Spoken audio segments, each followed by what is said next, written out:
It's day 8 of the swimming competition as we welcome you to the Tokyo Aquatic Center for this, the preliminary session. It is held on a day that will see 15 medals decided. We've already had 100 medal events in 7 days of competition, 3 days to go in the swimming at the Tokyo Aquatic Center. What a glorious venue it is. It's permanently built, purpose-built for the Paralympic and Olympic Games. And this venue has hosted some incredible swimming, world records, Paralympic records, regional records, personal bests, and milestone achievements in the pool as well. It's a busy schedule, the day, but it includes both the men's and women's 100-meter freestyle, 400-meter freestyle S10s.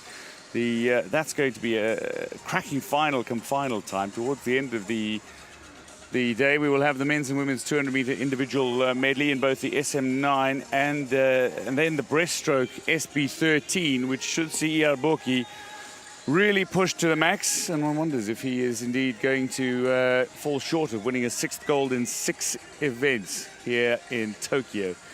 And we will begin with the women's 100-meter breaststroke SB7. But taking a look at the events overall this morning, huge names in the pool, from Sophie Pascoe to Nikita Howarth to Rogier Dorsman to some of the legends like the young Botuns. Yeah, definitely. And I think another one to watch is the women's 100-meter breaststroke SB11. You're going to see the rivalry again between Magia, Brensma, and Pellandrito. I mean, we already saw Magia break the world record in the 50-meter freestyle 3 times. So who knows what she has in store for the breaststroke. And also, I'd like to see whether Antonio Fontine from Italy can break his own world record in the men's 100-meter freestyle for the S6. Yeah, that's going to be one of the big ones. We start off with the women's 100-meter breaststroke SB7. The world record is held by Elizabeth Marks, set in 2016. 1:28 for Elizabeth Marks. We're taking a look at the starters in the first heat of 2 for this women's 100 breaststroke SB7. Jessica Long goes in 5, up against Maria Pavlova going in 4. Pavlova is already a 1:30 swimmer this season, so too Tiffany Thomas-Kane, who is the world champion. So for the likes of Jessica Long and Nikita Howarth, far more fancied names, but not necessarily the best swimmers across the heats. Right. I mean, Jessica Long was 2nd in this event in Rio, so she does know how to swim it. She's very experienced, but she is going up against, in this first heat, against Pavlova, who was 3rd at World. So I think it will be a good race. Pavlova going into it with the faster time, though. And bear in mind the preliminaries, the 8 fastest swimmers in the morning preliminaries advanced to the final session on the same day here at Tokyo 2020. Lovely view of the magnificent facilities that are available to the swimmers. No wonder there have been so many wonderful records. Everything just seems to have an element of sparkle about it. It really does. You know, every time we walk in here, especially at finals when the light is shining right on the pool, I do have a little urge to get in the water. Return to the competitive days. Lanes 4 and 5, those will be the center lanes for the swimmers.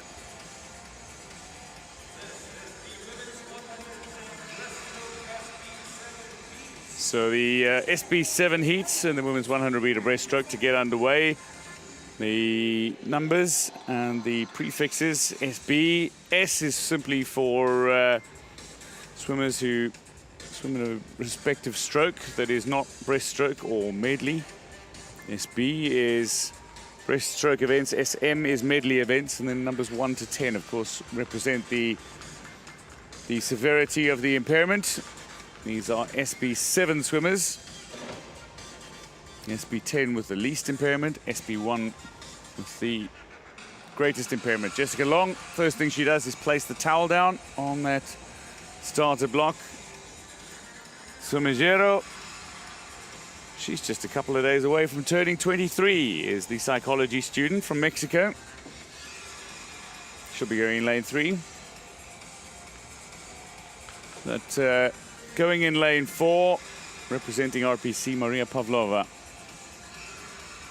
A 1:30 seed time.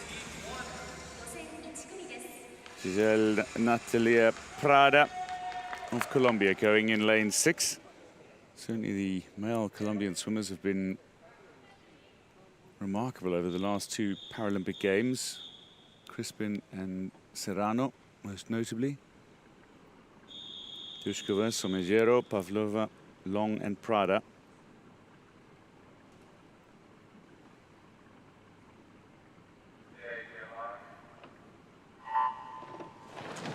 Quick reaction time from Jessica Long, but certainly doesn't get what Pavlova gets off the starter's blocks, and into the stroke is Pavlova immediately, the RPC swimmer. Jessica Long, thoroughly experienced, and at the moment it is Prada of Colombia who is looking to keep pace with Jessica Long. Shorter strokes, breathing on every stroke as well, but she is making her way through the water very nicely. Yeah, but Jessica Long, I mean, she's such a technician when it comes to her strokes. Look at the textbook pull right now.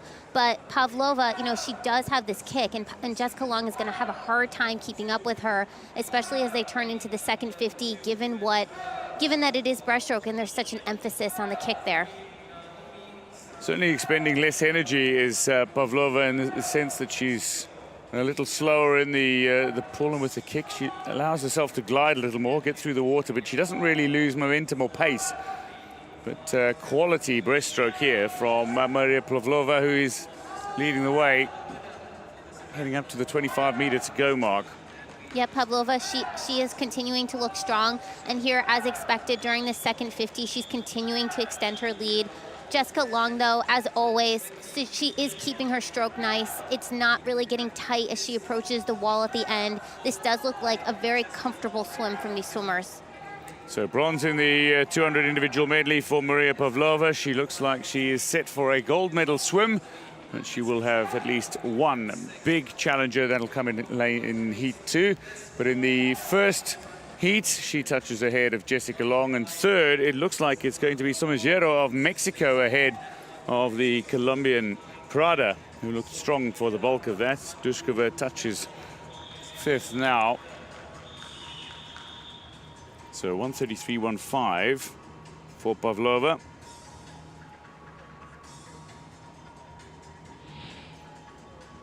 And here, coming off the block, you see Jessica Long. She places the towel over the starting block to make sure that, you know, the starting block has got a very scratchy surface so that it doesn't scratch her limbs. But immediately into the stroke is Pavlova. She gets a lot of height with each pull, and because she does have some use of her legs here, that does give her the advantage in breaststroke, which is such a leg-heavy stroke. Here, coming into the turn, Jessica Long, she did a good job keeping up with Pavlova going out in this first 50, but then it's really the second 50 where the legs come into play, and Pavlova's stroke, it's just so long, so strong throughout this whole 100. She really has a very comfortable looking stroke in the water. Jessica Long, technically so proficient. Results confirm Maria Pavlova ahead of Jessica Long, with Somogero just at the wall. The last 10 meters or so going beyond Prada, who touches fourth quickest. But this is about times. The 8 fastest swimmers in the morning advance to the final session on the same day.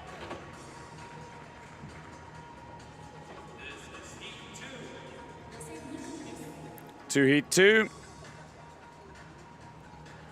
Irvin Shepherd, just 18, goes in lane 2. Abby Tripp of Canada is in the lineup as well. Tiffany Thomas-Kane, Nikita Howarth. Now this should be an intriguing battle between Tiffany Thomas-Kane in picture now, and indeed the New Zealander.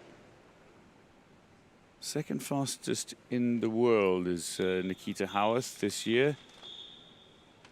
But the world champion of Australia, Abby Tripp of Canada, goes in 2.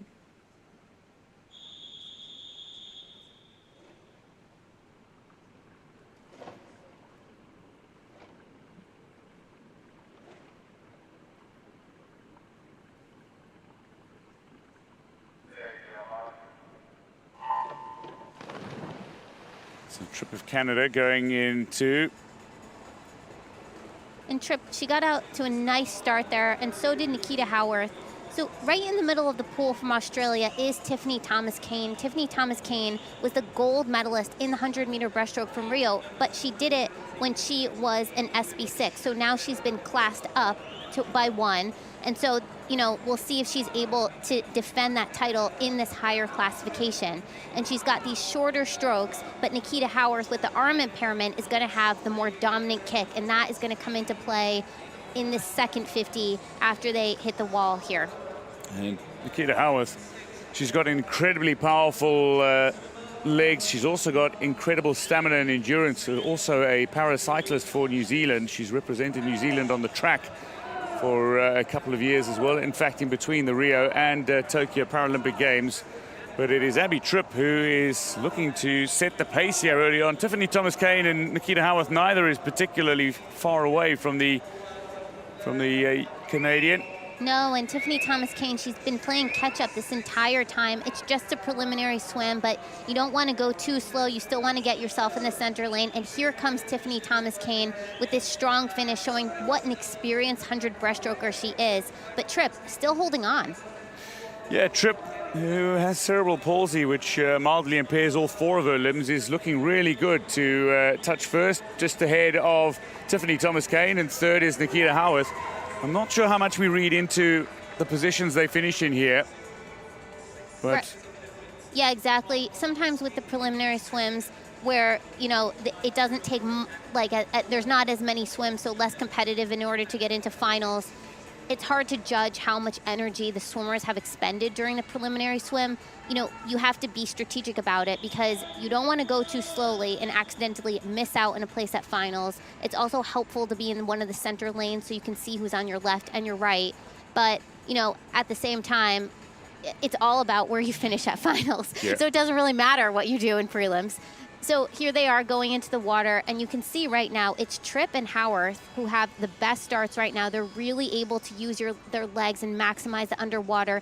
And Tiffany Thomas-Kane, she's behind. She's playing catch-up during this first 50. She's got that powerful stroke, though. Even though she's got the shorter wingspan and shorter kick, it's a faster stroke. And here right now is Tripp. You know, she maintained this lead really throughout. Everyone else was trying to catch her. Great touch from Tripp as she goes 1:34.44. It is the slower of the 2 heats, but it should be perfectly poised for a brilliant final. Tiffany Thomas-Kane touches second, the champion in the SB6 classification in Rio, and Nikita Howarth is in third overall. Let's see who advances to the final.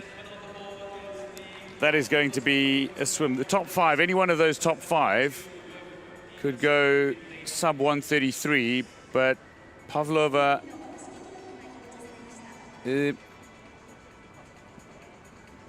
so what I'm not seeing is Abby Tripp, which means she must have been disqualified in the official classification. So confirming the official results, DQs for Canada and Germany as Tripp and Mark have been disqualified. Tiffany Thomas-Kane, Nikita Howarth, Amalie Vinther and Haben Shepherd then get the touches, which means Shepherd is the only one to miss out on the final. So Pavlova, Tiffany Thomas-Kane, Nikita Howarth, Jessica Long, they're all 1:33 swimmers or below.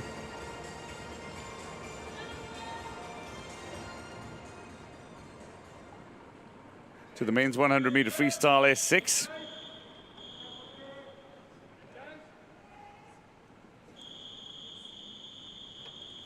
Taliesin Glock and Thijs van Hofwegen. This is an event more suited to them. The Dutch swimmer 1:06 seed time coming into this event. He goes in 4 alongside Glock in his preferred event, the Brazilian. And never discount Yang Hong going in lane 2. Although he does not have the best of the seed times, he's going to be quick off the blocks, and he will make that turn work for him. But it is in the center lanes, Van Hofwegen and Glock, who are unsurprisingly in front in the early stages. Yeah, the Dutch swimmer who's actually slower off the blocks, but then he had a great underwater that put him out right ahead here. And you see him already taking lead over Glock. Glock, he's got that one-arm stroke right now, but he's using it very effectively. The trick for him is he's got to keep up the arm speed throughout, because once that arm tires, then he's going to start to fade. So Taliesin Glock, who's largely been a really good freestyle relay swimmer for Brazil. Although they touched in the 34-point freestyle relay out of the medals, he did help Brazil to a mixed 4x50 freestyle relay 20-point bronze medal, and he is going to comfortably take this ahead of Thijs van Hofwegen. So setting times, this is important in an event that has 3 heats.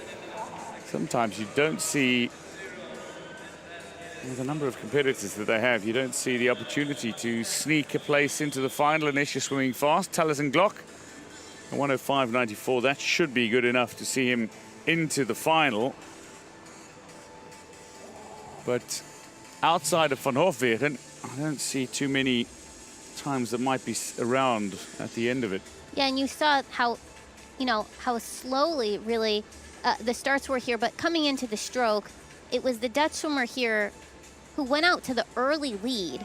But then what Glock did so well coming off the turn here is he continued to maintain his stroke rate. You can see that tattooed arm sleeve right there. It makes him really easy to identify in the pool, but he kept up this stroke rate throughout. And he's got to do that because as soon as the arm and the leg fade for him in 100, he's got no chance of catching up. So it was actually a very good swim on his end, 105.94. Yeah, that's the quickest time of the year outside of Fantin's 103. So what we're looking at is the second quickest time in the year. Van Hofwegen, incidentally, used to have the second quickest time in the year, a 106.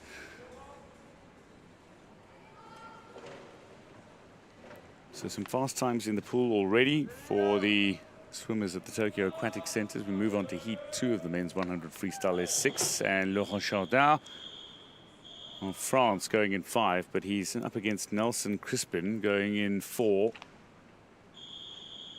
A perennial competitor is Crispin, now 29, already gold, silver and bronze in his 3 individual events so far at these games.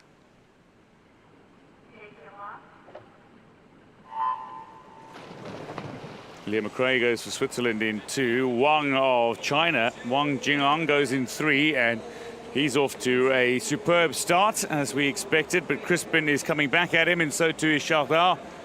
And he lost a right leg and a right arm in a shark attack.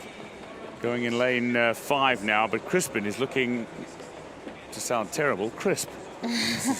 Now Wang, no surprise that he got out early there. He's got the use of the underwater, and look how quickly he was kicking and just continuing to stroke as fast as he can. Crispin Corzo, though, he flew off the blocks. I know he doesn't have the underwater to match Wang, but he had a very quick reaction time. And for Crispin Corzo, the key for him is maintaining the speed during the second 50. He doesn't want to go, he doesn't want to expend too much, but this Class S6 is a stacked field, so he needs to be in the center to make sure that he can see everyone around him.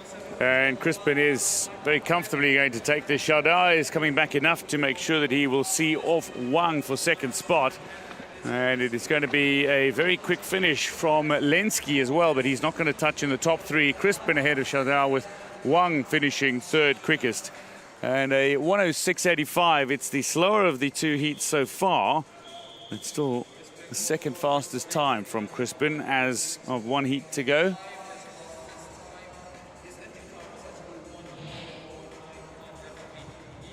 And you see there, Crispin Corzo flew. He was soaring off those blocks. He can't match the underwater of Wang, who got out early. And what Wang does is he just has such a powerful kick, and he continues stroking with his limb the best he can. But that is no match for Crispin Corzo when he's going top speed right there. And it was during the second 50 where Crispin Corzo, he just extended his lead, and he never appeared to give anything up. So he went 106.85, which is slightly slower than that first heat where we saw the 105.94 posted. But surely Crispin Corzo, no problem getting himself into finals. There we go. Chardin and Crispin share a moment. Across the lane rope, separating 4 and 5. Crispin ahead of Chardin with Wang of China touching third quickest. Václav Lenski was closing very fast. He touches in 109.19, but it's about setting times. I suspect he will not make it through to the final.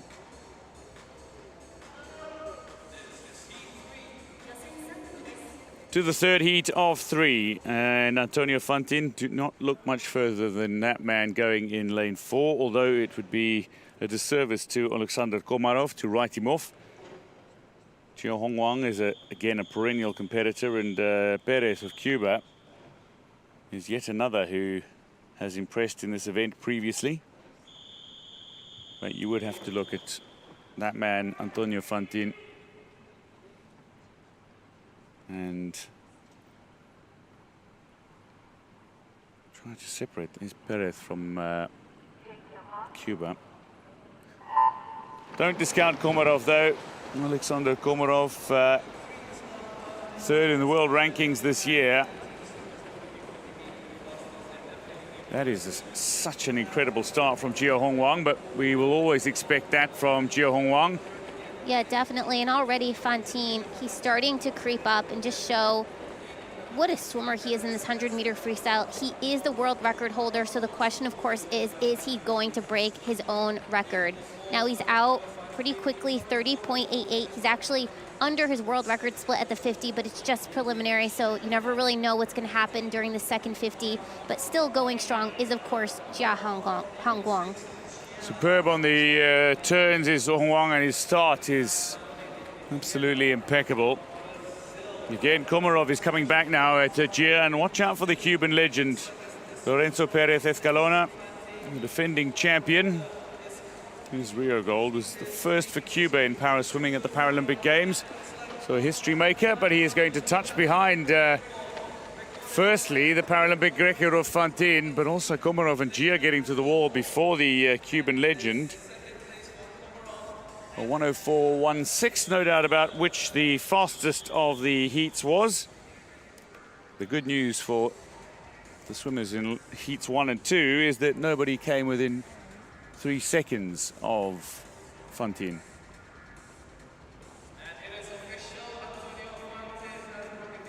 So Fontaine ahead of Komarov, with Jia Hongwang the third place finisher, but it is Fontaine who takes the Paralympic record, a 104.16, and that is out of reach of all bar a handful of competitors in the final. Yeah, and you can see Fontaine, he uses that in-water start. He's not able to, he prefers not to go off the blocks here, and he doesn't really kick. His disability does affect the lower half of his body, and he went out very quickly here. I do think that Jia Hongwang helped Fontaine set the pace, but Fontaine, once he got out ahead, he kind of shut it down a bit during the second 50. If he wants to break the world record, that second half has got to be a lot faster. Big smile from the European champion. Taking it all in his stride. What a swim. A lovely stroke, and Fontaine ahead of Komarov, Hongwang, and Escalona, Perez Escalona of Cuba. Now, is he going to make the final? I suspect the legend is out. Indeed he is, pipped by Wang Jing'ang, which means Fontaine qualifies quickest, but we are not going to have the defending champion swimming. Taliesin Glock, a 105.94, second quickest, but Crispin will go. Komarov is dangerous. Chardin might be an outside shot, and bear in mind, Thijs van Hofwegen still has the second fastest time in the world this year. He's capable of going 3 seconds quicker.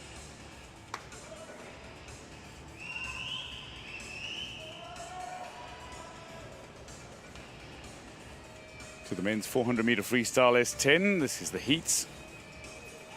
First of 2. A little excitement as an event in which Maxim Kripak will swim, but the Dutch para-swimmer Bas Takin is going in the first of the heats. Bas Takin, he, Kripak and Raimondi have been the 3 to watch in this event over the past couple of years. Not to discount Thomas Gallagher, who will go in the second heat. Opportunity for Alexander Elliott as well of Canada to make a final here at the Paralympic Games yet again. A swim here in which Bas Takin is taking it out hardest. The Dutch swimmer taking it up to the wall. He's leading not by an overly comfortable margin, but by effectively half a body length. Yeah, and Takin, I wouldn't expect him to go too hard during this preliminary swim. There's only 4 swimmers in this heat and then 5 swimmers in the next heat, so 9 total. That means you only have to beat 1 swimmer to get yourself a lane at finals. The one thing you do want to do, though, is you want to be close to Kripak at finals. It's important to be able to have him, you know, within striking distance, and to the extent possible to keep an eye on him, because he is fast. He's such a dominant swimmer here. But right now, Takin looking very strong, and really he's taking it out nicely. Yeah, Gwarzelek is coming back on everybody else in Elliott and Murray, but what a swim from Bas Takin so far. 100 down, 300 to go in this men's 400-meter freestyle S10 heat, first of 2. And of course, this is the S10 classification. So these are the least impaired on a scale of 1 to 10. These have they have the highest function of all the different classifications. And so these times, they're going to be quick. This is, of course, such a strong field as well. So this will be an event in which Bas Tucken is targeting a medal at these Paralympic Games. He finished outside the medals in the men's 100-meter freestyle, which was a little bit of a surprise, having touched fourth in Rio in this event, and also picking up that silver medal at the World Championships in London 2 years ago. He swam a 4:03 there, which still serves as his entry time for this. And Bas Tucken, I mean, he actually, well, he doesn't even have to go that quick during preliminaries. He is going very fast right now. He's been very steady, and you can see he's not quite 25 meters ahead of everyone else, but at least 10 or 15 right now. So, I mean, there's just no one in sight for him. He's got clear water to the left and the right, but it is the other three swimmers in the heat right now. They are closely packed, bunched together. It's really anyone's guess at this point. So Bas Tucken turning nicely at the wall at his second Paralympic Games. He was just 17 years old when he made his debut at the Paralympic Games in Rio de Janeiro, and he finished fourth in this final at the World Championships, and at the 2018 European Championships he picked up second place finishes. This is a man who certainly has the ability to challenge for a medal. Everybody else is trailing in his wake, quite literally. Ogorzelek has been overtaken now by Alexander Elliott. Yeah, Alex Elliott, he does look like he's trying to at least start to pull away a little bit and distinguish himself from the rest. The issue with this 400 is you have Bas Tucken, who's way out ahead, and then you've got the Kripak-Raimondi rivalry in the second heat. So those three swimmers are going to be very fast. And you see how far ahead Bas Tucken is from the rest of the field. Imagine once you put him next to Raimondi and Kripak during the final tonight. I mean, Alex Elliott is going to have to go out as hard as he possibly can to stay with them. And just throw Thomas Gallagher in the mix for a little bit of entertainment. Yeah, exactly. Because he's gone 4:06 already this season. So you're looking at one of the contenders for a medal, undoubtedly, the Dutch swimmer Tucken. But he's clearly eased off. Yeah, Tucken, he actually went out very quickly. I was looking at his splits in comparison to the world record set by Kripak, and he was close to it, for a while, but now he's just totally shut it down. He's put it on cruise control, and he's taking it easy. He can see how far he is ahead of the rest of the field. Yeah, training swim by the time he comes home. Bas Tucken ahead of Alexander Elliott of Canada, and Alan Ogorzelek of Poland touches third quickest. Marais takes it to the wall now in 4:17.78. That is a confident swim. 4:07 in the heats. Beautiful start by him. A quick start, even though it's just a 400, which is the longest event at the Paralympics for this classification. And he goes right into the stroke. It's a very long and dominant and controlled freestyle stroke. And he really did go out pretty hard for this 400, even though it was a preliminary swim. And he did that, and he established such a lead over everyone else. Here you see there's nobody around him. He attacks every single wall. Beautiful, very tight streamline, uses a bit of an underwater. His impairment does affect the strength of his legs a bit. But throughout the whole thing, really just no one could touch him, and he glides right into that finish. A technically proficient individual who has a comfortable swim to victory. 7.5 seconds ahead of Alexander Elliott of Canada, with Alan Ogorzelek of Poland finishing third. Marais will hope that somebody swims outside his time at 4:17.78.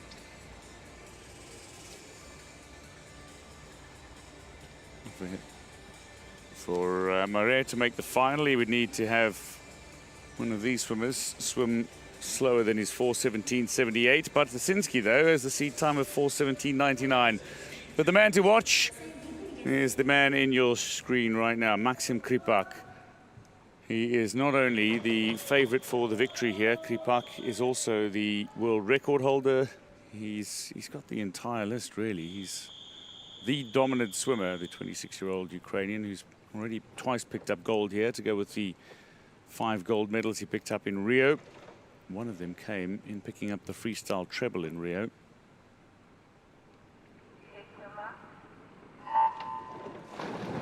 But never discount Raimondi, the European champion, the world champion. Maxim Kripak looking to defend his title, but Raimondi has just been edging closer and closer, and this is a rivalry that will see Kripak tested. Thomas Gallagher is a swimmer who's slowly but surely making himself known in the swimming world. A man from surf lifesaving, who's now focusing on swimming for the Paralympic Games. And he's up there in the early stages of this men's 400-meter S10 second heat.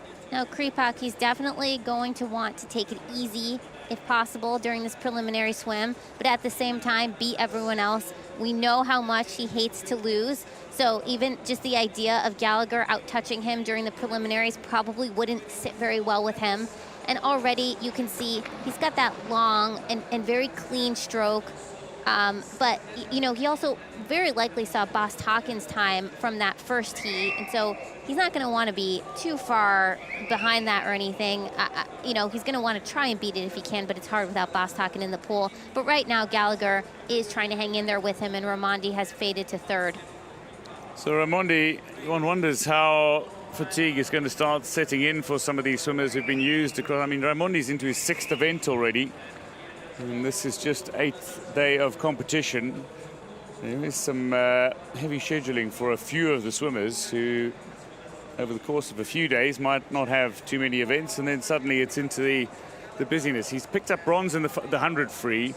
He looked really good in the men's 4x100 freestyle relay, where Italy swam to a silver medal position. He's a silver medalist in the fly, and he already picked up the gold medal in the 100-meter breaststroke. Although outside of the medals in the 50 free, this will be an event in which he would expect to medal. But Tom Gallagher is the swimmer who is keeping pace with Kripak at the halfway mark. Yeah, and I agree also about talking about the fatigue. You know, this is day 8 of a 10-day meet. It is very difficult to time your taper right and figure out exactly how well rested you should be. You know, these swimmers, though, they are experienced. They've done many international meets. They've known for a while where the events fall on the schedule. So you have to prepare yourself really both mentally and physically, because after day 5, really, the fatigue does start to set in. Even if, you know, you're trained well, it's hard to keep up the energy. Kripak has got plenty of energy. This man is just seemingly irrepressible, the 26-year-old who's swimming in his 5th event, 2 golds, a silver and a bronze. The bronze in the relay.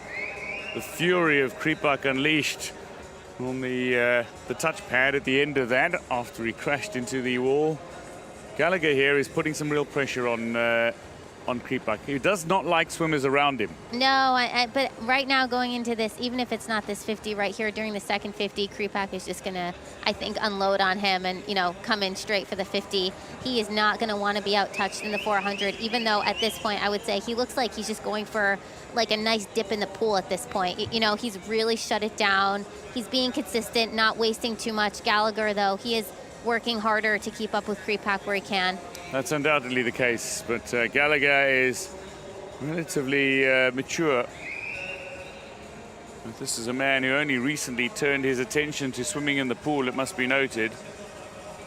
Somebody who wanted to represent Australia after doing surf lifesaving.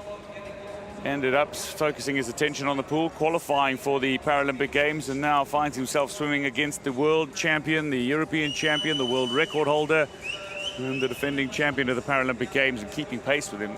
So one to watch, undoubtedly. Is he a star on the rise? Gallagher is looking to push for the late win here. Gallagher is having a little sprint and a go, and Gallagher out-touches Kripak. Oh, that will not go down well. No. You don't want to poke the proverbial bear. Cups of Germany. That's a good swim from the 19-year-old who's just slowly worked his way back into contention. He was well outside the medals at the World Championships when he swam 4:18. Tom Gallagher, there we go.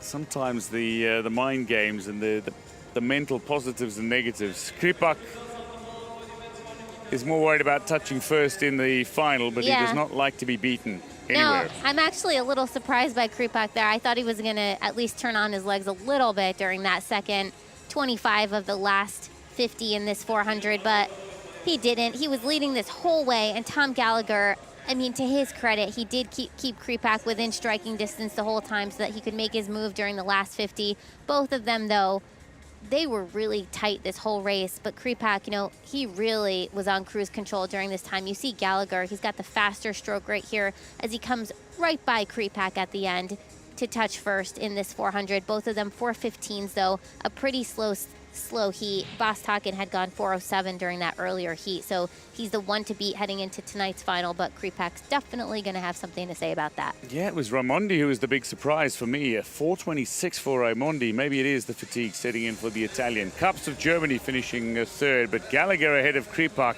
Oof. Advancing to the final, Bostocken looked quality in his swim. His first 200 he took out hard and then absolutely eased home, capable of going well lower than 4:07. He should be a real challenger. Alex Elliott as well of Canada with Tom Gallagher and Maxim Kripak. That top four battle, one of those, at least one of those, is going to miss out on a medal. How will Raimondi fight back as he just sneaks into the final?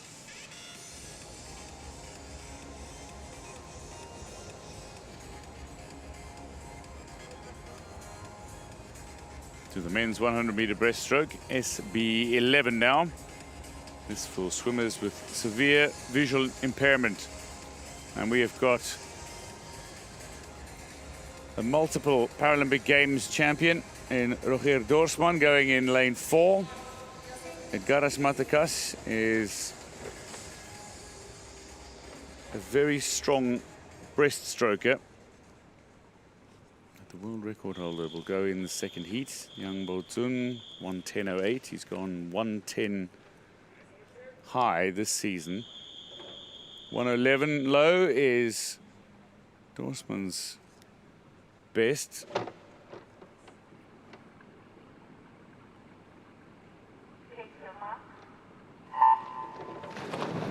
Dorsman quick off the blocks, so too is Bassani of Italy, and Colombia's Lemos Rojas is swimming in the pink costume with blue cap, just alongside the leader by half a body length, and Roger Dorsman. This is not a weak stroke for Dorsman, although it is often a weak stroke for those who contend in the individual medleys. Dorsman is very strong in the breaststroke. He is, and he played this right, you know, during this first 50. He hugged the left side of his lane really nicely to keep himself straight. That is, of course, one of the most difficult challenges for the SB11 swimmers, and he's doing it again now. He moved right over to the right side to try and keep himself from zigzagging. Now he's veering a little bit over into the middle of the lane. You're going to see him start to go over to the left a little bit, and then he'll use the lane to, again, keep himself straight. Now, one of the things about the SB11 classification is that these swimmers don't have the luxury of just taking, you know, cooling off the jets during preliminaries because they can't see how fast the other swimmers are going. Well, for now, it is Dorsman who's going to come home very comfortably in a time of 1:11.91. That is a very fast time for preliminaries. Second is going to be Matakas ahead of Lemos Rojas. Bassani just outside the touch. Archikov comes home now for Ukraine, and then last to come to the wall is Nikat Vauri of Georgia, who makes his way to the wall in 7. The 37-year-old who is swimming in his only event back at his second Paralympic Games after making the Paralympic squad in 2012 is the man from Georgia out in lane 7. But the victor of this was Dorsman, and by a dominant margin in dominant fashion. Such a good start by Dorsman, getting right in. And once he pops up, what he does is he plays this very smart. He moves over to the side of the lane. You can see right now him going to the left side and hugging it and using it to keep him straight. He gets very high out of the water on every single stroke. And for someone who's has had some trouble with his turns, he timed this turn beautifully. He went right into the wall. He didn't even have a short, choppy stroke. And again, he comes into the finish very nicely, 1:11.91. I mean, he's less than a second off of his entry time, so good time for him. Yeah, and he's in touching distance recently of Yang Bozun's world record. Man from Colombia, Lemos Rojas, who finished 3rd overall in the heat. Dorsman, 2 gold medals already at these games. Confirmation, Dorsman ahead of Matagas with Lemos Rojas of Colombia 3rd. A 1:21.24 before the big gap to Archikov, so Rossini might be looking for a place in the final.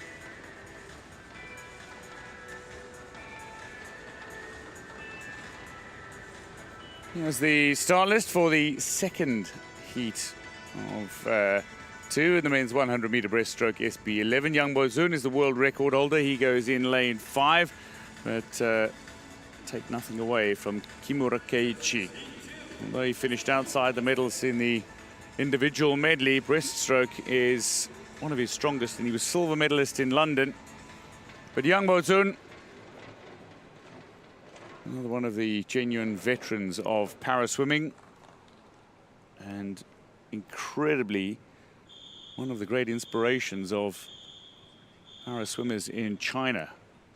Let's not take anything away from Viktor Smirnov, the 35-year-old Ukrainian. It's Kimura of Japan.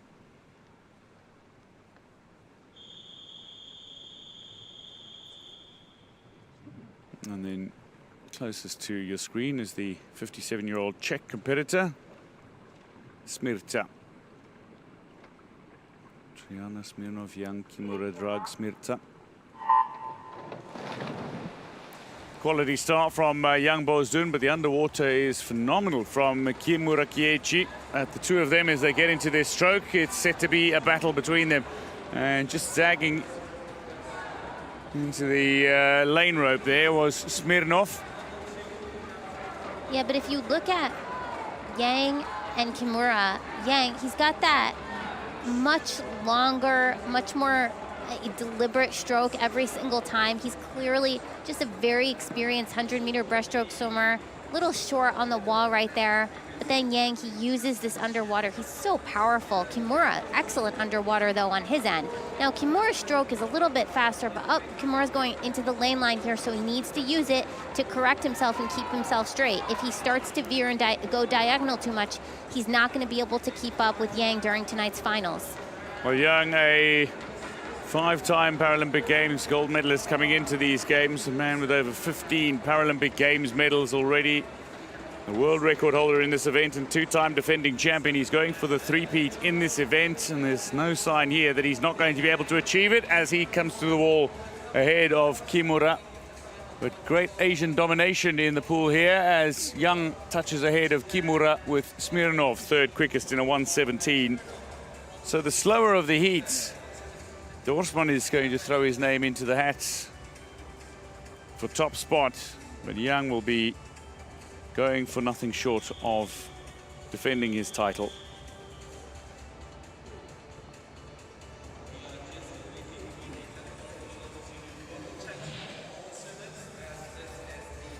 And here goes Kimura and Yang right into the water. You see immediately Yang, he's got that very long, very powerful stroke every time. Kimura a little bit quicker with that stroke. Kimura, though, he's got an excellent underwater here. He actually uses that. He's slightly ahead of Yang after the turn. What a turn by him. But then Kimura, he starts to veer into the lane, whereas Yang, such the experienced swimmer, he's able, to keep himself a little bit straighter. And Yang is, of course, the world record holder, and he set that world record even losing his cap in Rio. So we know that if Yang is on his game, that world record could come into play tonight.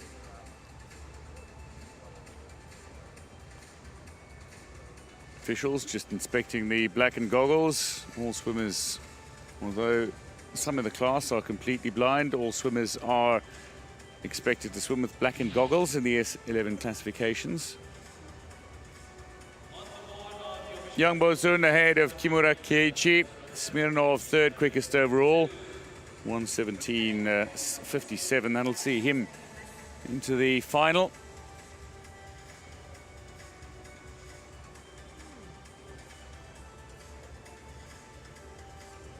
let's confirm those who do advance. Rogier Dorsman qualifies quickest ahead of Yang Bozun. Kimura Keiichi is going to be challenging for a medal for Japan in the pool after a couple of evenings without any medals.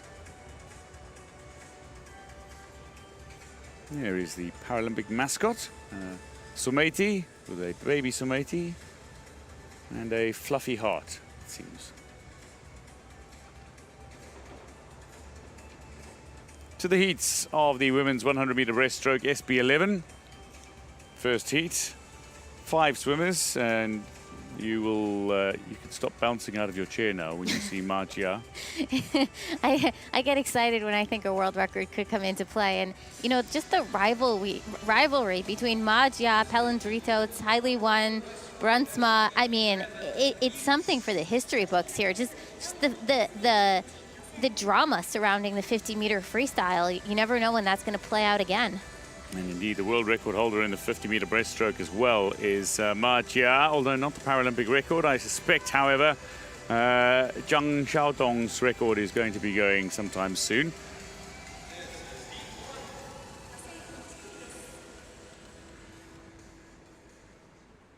Sofia Polikarpov of United States, of RPC, going alongside United States. Hermes McLean in 2.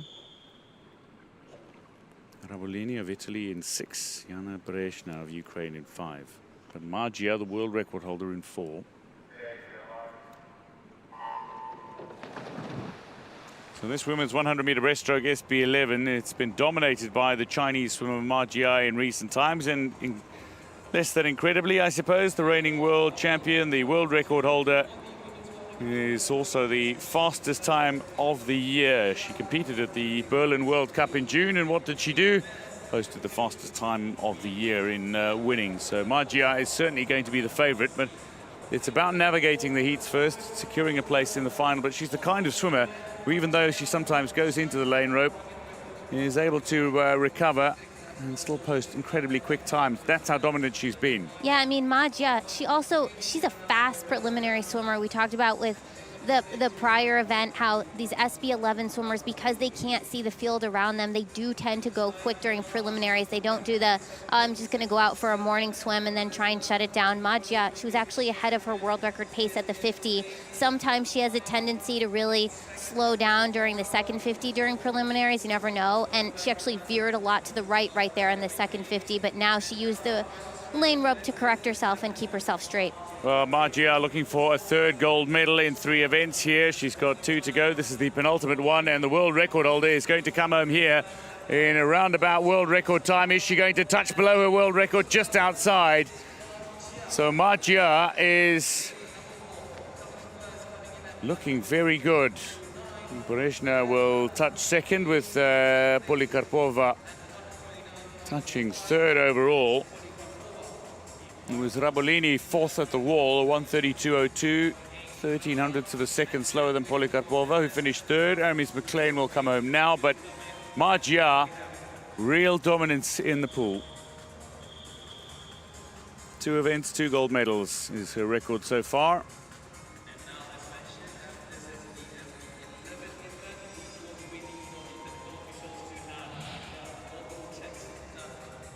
Ma Jia, she came off the blocks very hard. She went out quickly for this first 50. She really attacked the race, and during the first 50, she stayed very straight. She really hugged the right side of the lane rope, and you can see in this first 50 already, even at the 25-meter mark, she was so far ahead of everyone else.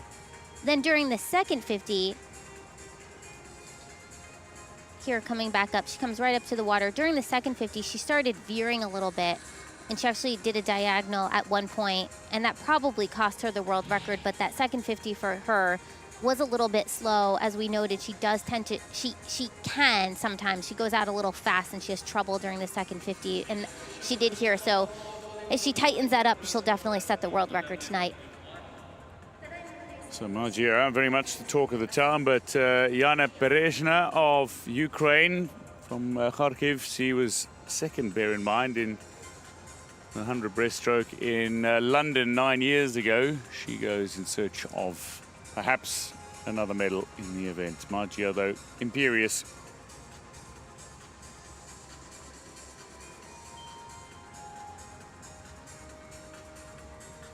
Going in the second heat of two, Tsai Wen, Nadia Baez, Karolina Pelendritu, Lisette Bruinsma and Tatiana Blaternova. Bruinsma has not impressed in ways she has previously. She's struggling to find her times. But Pelendritu, having recently turned 35, finds herself back and in the event that she became a history maker in. She was still partially sighted and swimming as SB13 in Athens when she claimed the 100-meter breaststroke title. And that meant that Pelendritu became the first athlete from Cyprus to win a Paralympic Games gold medal. There are a couple of the competitors. Baez of Argentina, who's in lane 3. Blaternova perhaps just taking herself through her strokes. Tsai, Baez, Pelendritu, Bruinsma, Blaternova.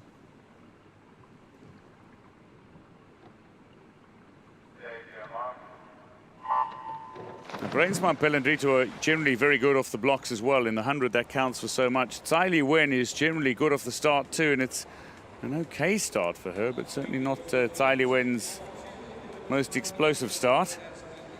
Now, right now, Pelendritu, she seems to be out for the early lead, but Bruinsma is veering a little bit to her right. But now she's seemed to correct herself a bit. But this whole time she's going to be chasing Pelendritu. And you know, we talked about what an experienced swimmer Pelendritu is as the gold medalist in Athens, Beijing, and London. But she has been classified down in recent years. And so she goes into the first 50 well ahead of everyone else right now. Now it's just a question of whether or not Pelendritu can come home. And Pelendritu, bear in mind, is swimming some of the fastest times she's ever swum in all her events at the moment, even though she swam a new European record and a big PB in the women's 50 free. She finished behind two Chinese swimmers, and Ma Jia, who she will challenge for the title, will be one of the swimmers that she will undoubtedly need to be cognizant of. Lisette Bruinsma currently lying second, well off world record pace here from Pelendritu, so nowhere near the world record time to come. But the Cypriot is going to win this heat, and by some margin. Baez of Argentina looks like she might hold on to third ahead of Tsai Wen, but it is Pelendritu ahead of Bruinsma, who's coming to the wall now. A 1:24.54, so the slower of the heats, but there will be more swimmers from this heat who post faster times.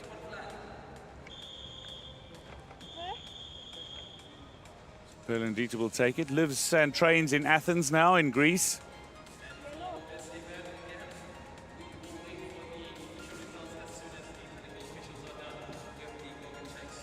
Lisette Bruinsma.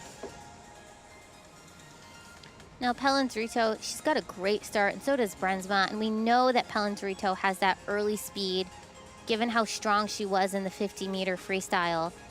And coming into the wall, it's so important that the swimmers time the tap and the turn right, and that they get their count right, because they can otherwise lose all the momentum they have going into the wall. And Pelendritu, one thing she does is a great job in keeping herself relatively straight.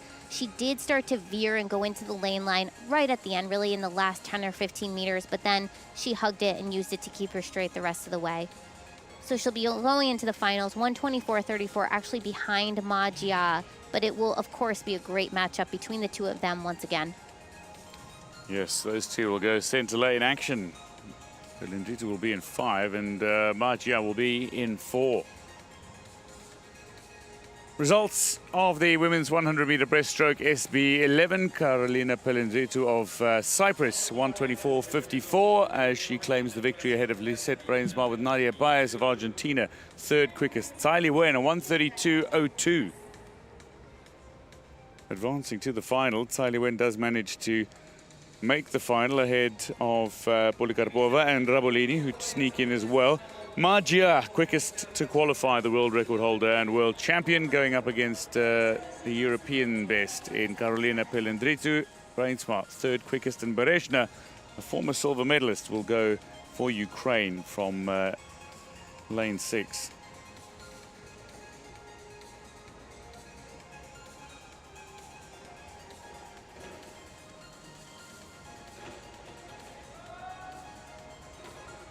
to the men's 200-meter individual medley, SM9, the first heat of 2. Simona Ciurli, Grigor Hrjovic, Jonas Kessner, Hugo Didier, Federico Morlacci, you have Oscar Salguero and Barry McClements who are swimming in this first heat.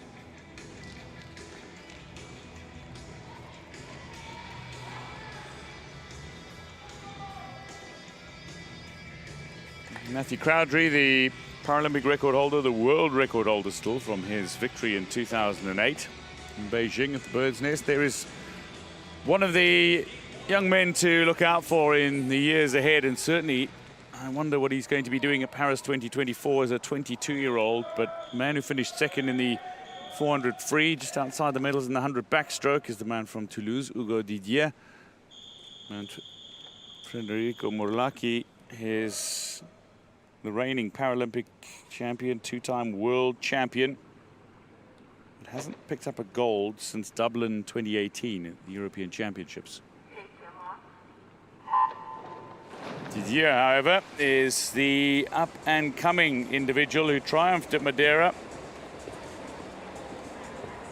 So, this is again an intriguing race. Ciurli's got off to a really good start, so too Kessner. McClements of Ireland is going well in lane 7, but Morlacchi going in 5.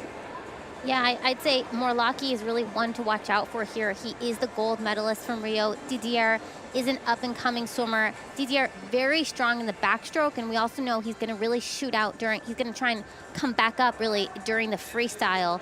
During the 200-meter individual medley, you know, the leader tends to change a lot depending on the stroke. Breaststroke is really the thorn in many people's side, is that's really it tends to be their weakest. Well, for Morlacchi, backstroke is his weakest, and you can see he's losing ground here. He's a very competent breaststroker and very good at butterfly and freestyle. This is where he is going to miss out in the backstroke, as Barry McClements of Ireland is going really well in lane 7 for a 1:04.49 at the 100-meter mark. And, you know, right now, the swimmers are actually very closely bunched together, which is not a surprise as much during the S9 classification.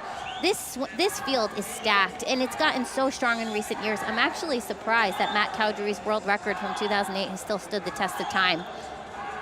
That's how good it was, a 2:13.60, but so often in the individual medley, these competitors are, while posting times, simply wanting to sneak past the individuals alongside them. It does get close at various stages.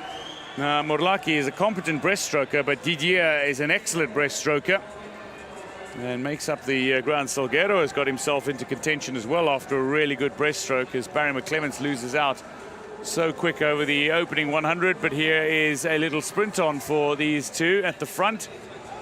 While Salguero of Spain is there, it is Didier against Morlacchi, and Didier is going to show his prowess as a freestyler. It's that breaststroke leg that really drew him into the lead position, from which he was able to close in the heat. And Hugo Didier touches in 2:20.86 ahead of Federico Morlacchi. Salguero holds on for third for the Spain swimming squad, and Jonas Kessner has worked his way up into fourth position overall from lane 3. Touching fifth is Ciurli from Italy. McClements, incidentally, McClements and Ciurli have both touched fifth, 2:29.68. Right now, I'm hoping that we don't have a swim-off situation. And Hugo Didier, no doubt about his victory. Coming off the start, Didier, he does not have the fastest start. His butterfly is okay, but you did see some of the other swimmers with the faster butterfly go out to an early lead.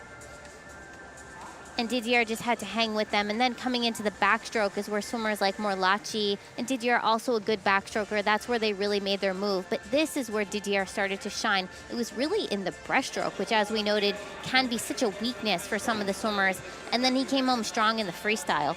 Now, I'm just seeing the results that have flashed up. Morlacchi has been disqualified. So the potential for a battle between Morlacchi and Didier may not come to fruition. Throws his hands in the air. Even Didier is asking questions. There may be a protest.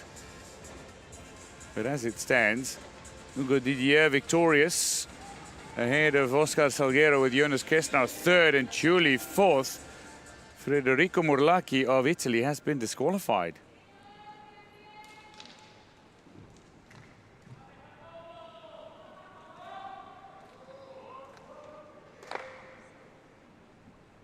To the second heat of two we go, and this is where Timothy Hodge of Australia should come into his own. The backstroker, swimming in one of his favorite events. He was fifth in the Rio final in this classification, Tim Hodge, but impressively finished the World Championships in bronze medal position. Unfancied as an 18-year-old. So Hodge going in 4. He'll be up against Shalkanau, the Belarusian, who has the only other medal for Belarus in the pool outside of Iar Boki's 5 golds. The man from Minsk, the silver in the men's 100 back. And Andrei Kalina, take nothing for granted. He's the man who took gold at the London World Championships. Hodge, though, with the best time of the year, the bronze medalist from those World Championships. He's looking good in lane 4, although a less than quick start from Hodge. Usually very good off the blocks, and his fly leg is looking strong. Yeah, Hodge was 5th in this event during Rio, so you know that he definitely wants to improve on that. He had a great first leg despite a sort of sluggish start here, and now they turn into the backstroke. Hodge, he is a phenomenal backstroker. He's already gotten the bronze medal here in Tokyo, so we know that he's going to be strong here. But Kalina, watch out for Kalina during the breaststroke. Kalina doesn't want to get the rest of the field get too far ahead of them, get too far ahead, because that is where he's going to be looking to make up a lot of ground. Yeah, you're getting a sense that while Timothy Hodge has the best time of the year, he makes up a lot of his ground in the opening 100, and he doesn't have the greatest lead after the opening 100 over Jesse Reynolds of New Zealand and Shalkanau of Belarus. So Jesse Reynolds has got himself into a decent position, but a man who's also very strong in butterfly and backstroke. And although he's a quality freestyler, breaststroke is certainly not the Auckland-based swimmer's strongest event. And here comes Kalina. He's got that arm impairment, but he has a very strong kick, and he's using the kick to really make up a lot of ground against these other two swimmers. Hodge, though, you know, he's weak in the breaststroke, and Kalina's coming in strong, but now Hodge, he just has to finish. He just has to get out of the breaststroke as soon as he possibly can and turn into the freestyle. What many might be looking forward to is a battle between 19-year-old Hugo Didier and 20-year-old Timothy Hodge in the final. Didier having claimed victory in the opening heat of this men's 200 individual medley. Timothy Hodge here looks to be romping to the victory. He got through the breaststroke without much trouble, which is a good sign ahead of the final for the Australian. And he'll bring it home comfortably in this freestyle. Yeah, exactly. And Kalina, he's now faded really to, he wasn't really able to make up as much ground as he would have liked, and he came in pretty slow on that freestyle. He did not look very good there. So Hodge ahead of Shalkanau with Kalina coming in 3rd. But the Belarusian is not to be underestimated either. He's having the meat of his career in terms of his times. So Hodge, the victory in the second heat.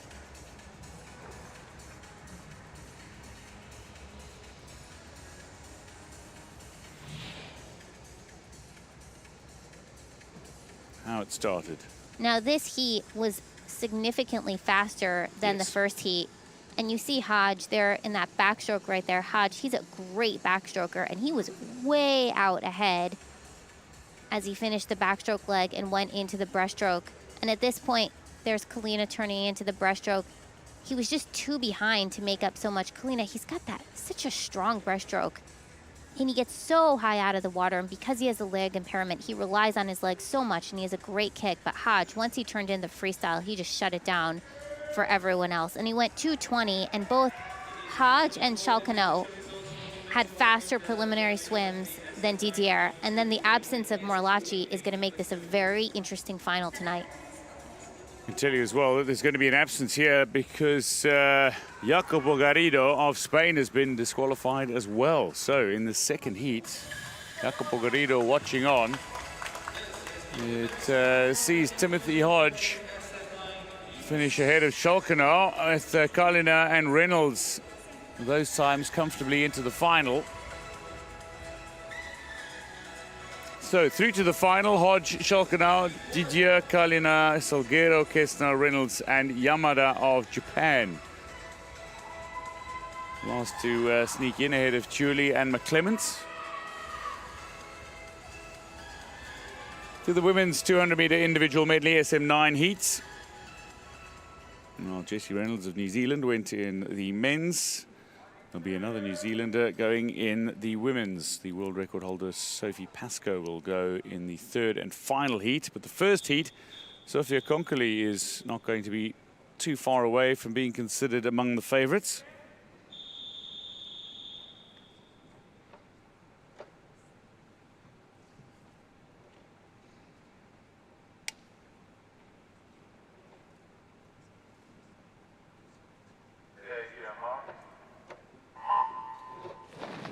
Konkoli getting away quickest. She's up against Katarina Roxon, though, of Canada. The 28-year-old has been around for quite a while and is already a former breaststroke champion at these games.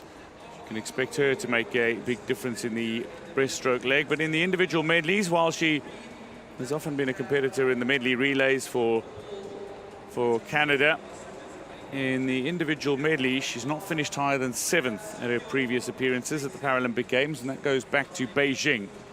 Yeah, now Konkoli, she didn't even final in this event in Rio, so you know that she's really looking to move up on that place, and she's swimming very well. I mean, we almost saw her chase down Lakeisha Patterson during day 1 in the 400-meter freestyle, so she is definitely one to watch out for here. Now she's in the backstroke. She's a very good backstroke, but she needs to give herself a lot of room because she's got Ellen Keane right next to her, who's got the phenomenal breaststroke.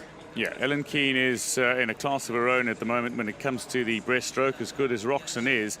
Ellen Keane ended up cleaning up in the women's 100-meter breaststroke SB8 to claim a historic gold for Ireland. The 26-year-old from Dublin will turn second, 4.5 seconds behind. Let's see how much ground she makes up on Konkoli. Third at the Paralympic Games in the 100 breast in Rio. She finished as the gold medalist, did Ellen Keane. And she also finished as the bronze medalist at the World Championships in Glasgow in this event, the individual medley. She's not unaccustomed to being on podiums, although she did miss out. She finished down in 6th at the London World Championships most recently. And she's also European Championship bronze medalist from Dublin, and she was swimming at home.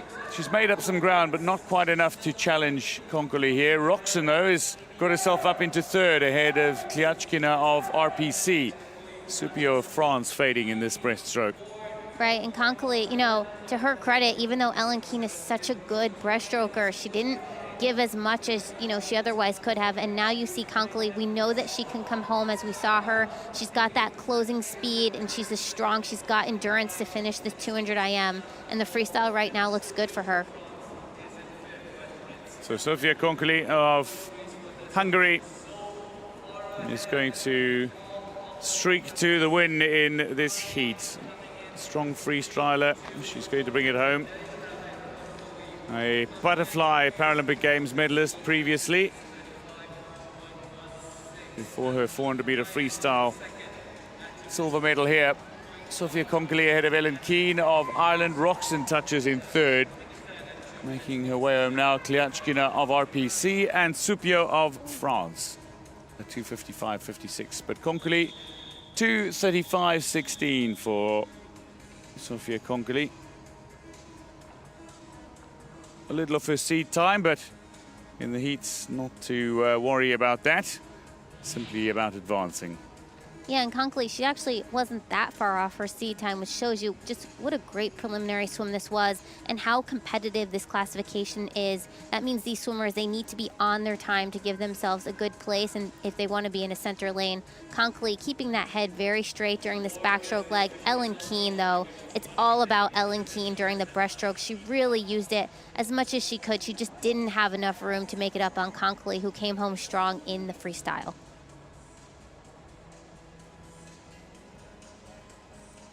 And a little acknowledgement. Yes. Confirmation of results. Conkley ahead of Ellen Keane. Katarina Roxon is third quickest for Canada. 2:47.09. Might not be enough to take her into the final.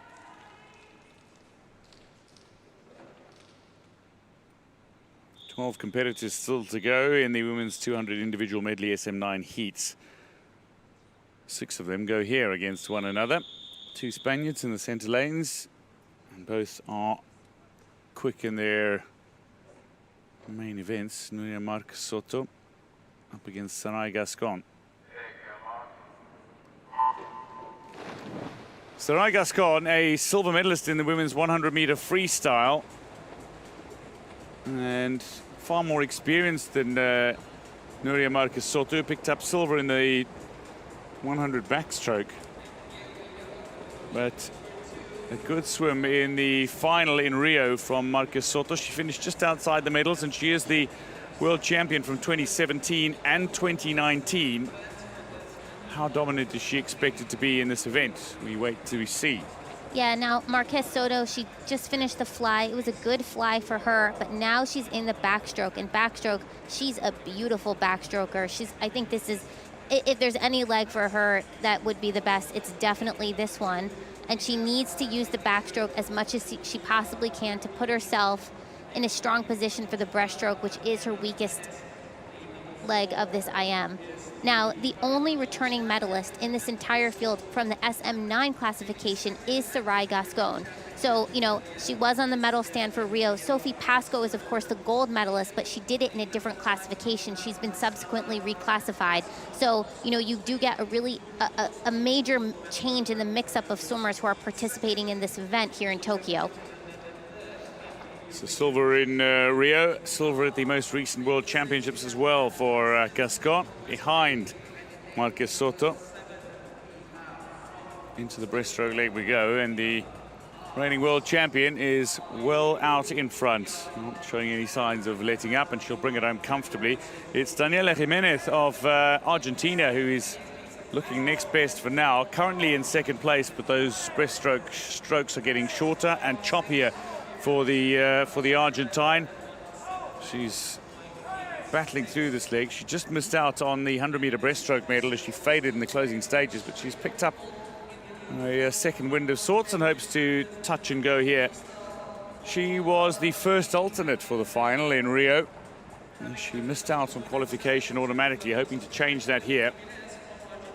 And Marques Soto, you know, we know that she does have the potential to bring it home in the freestyle. She was actually out of the medals in the 400 freestyle on day 1 of Tokyo, but she was the gold medalist in Rio. So she certainly at one point did have the endurance to bring it home. Right now, you know, she's hanging on. The other swimmers, they're just too far behind at this point. But Gascon, she looks like she's got a lot more in the tank for the final tonight.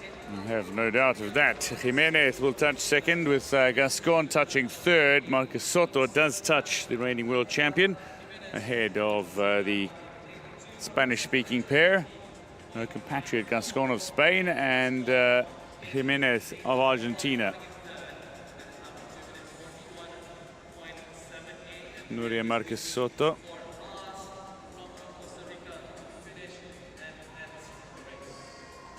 To the wall, Camila Haas of Costa Rica comes in 3:05.76. Sharing a few laughs.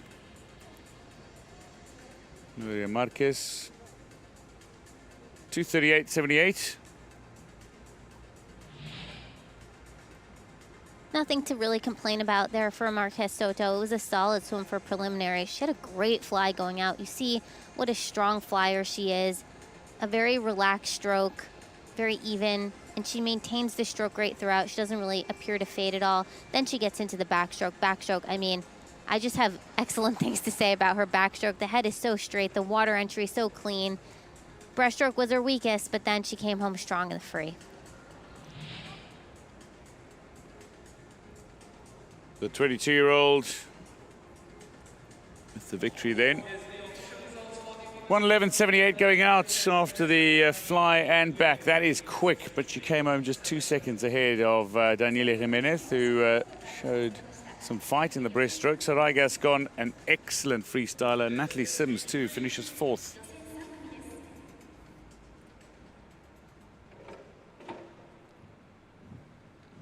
Now this is the 3rd and final heat of the women's 200-meter individual medley, SM9. And Sophie Pascoe, champion of the individual medley on multiple occasions, but at the last Paralympic Games in Rio, she finished 1st in the 200 IM SM10.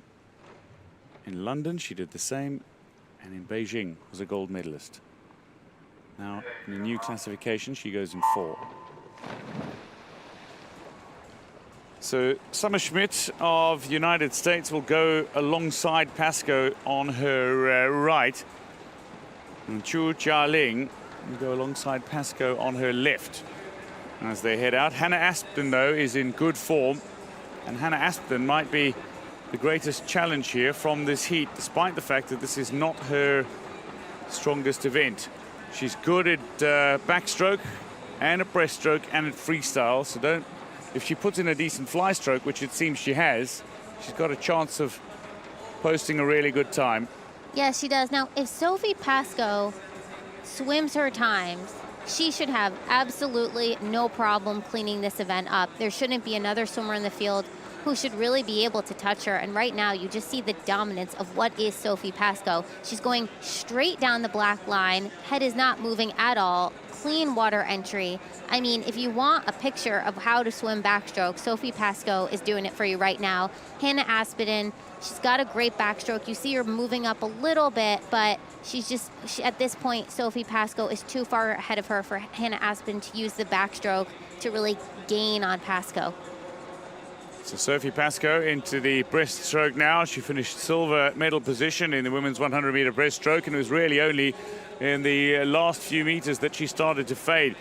In the women's 100-meter freestyle, on day 7 of competition, she picked up her first gold medal, which made her a 10-time Paralympic Games champion. The battle here really is for 2nd, 3rd, and 4th, because Summer Schmidt, Chu Jialing, Hannah Aspden are having a little go at one another here. Hungary's Katapaya and Utsugi Mikuni of Japan seem to be well out of it, but Sophie Pascoe looking very comfortable in this 3rd and final heat. Yeah, and Summer 156.65 at the wall. Yeah, she just made up a ton of time in that breaststroke. She's got the arm impairment, so she has the use of her legs to really turn it on during that breaststroke, and she used it to the extent possible. Now they head into the freestyle, though, so you're going to start to see Xu Jialing try and make it up, though, again. It's Sophie Pascoe who is just going to stroke her way very calmly and comfortably to the wall while there is a bit of a race going on behind her in the outside lanes, and Summer Schmidt and Chu Jialing, who are having a battle for 2nd, but no doubt about Sophie Pascoe, 2:34.55. Now, she has absolutely taken her foot off the proverbial pedal there, and she's still qualified quickest for the final. Sophie Pascoe will be eyeing a very dominant performance for an 11th gold medal in the pool come finals session on day 8. Maybe that flick of winning the gold medal, the pressure to win the 10th gold was immense coming into this Paralympic Games, but now that it's done, maybe she can just focus entirely on her swimming. Yeah, I mean, wouldn't that be great? And you just see how dominant she is in this event. She went out in the fly. She was way ahead of everyone else. And her timing is just perfect in every single stroke. Now she comes into the breaststroke, which you might think is her weakest leg, but she still actually uses it to extend her lead, and then she finishes very strong in the freestyle. You know, she added 9 seconds from her seed time, which shows you, and she's still going in first. So that just shows you what a dominant swimmer Sophie Pascoe is. But this is going to be an interesting final. I mean, right down to the 8th fastest qualifier, I imagine we're going to see somebody contesting for medals. Sophie Pascoe, meanwhile, has won the 3rd heat ahead of Chu Jialing and Sanna Schmidt. Advancing to the final, Sophie Pascoe ahead of Sofia Concoli with Nuria Marquez of Spain 3rd. But there we go. Ellen Keane, Sarai Gascon down in 7th and 8th fastest. They'll still be challenging for medals. From 3 to 8, very little between them. Sophie Pascoe, though, the class, absolute class act.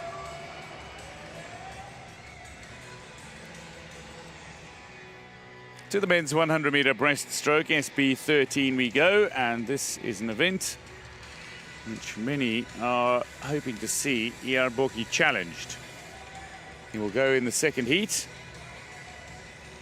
but Musabekov going for Uzbekistan in 5 is not to be discounted. He's the defending champion and the silver medalist from the London World Championships. There is the young Taliso Engel. Now Engel, just 19, is 2nd fastest overall in this event. He's the current world champion.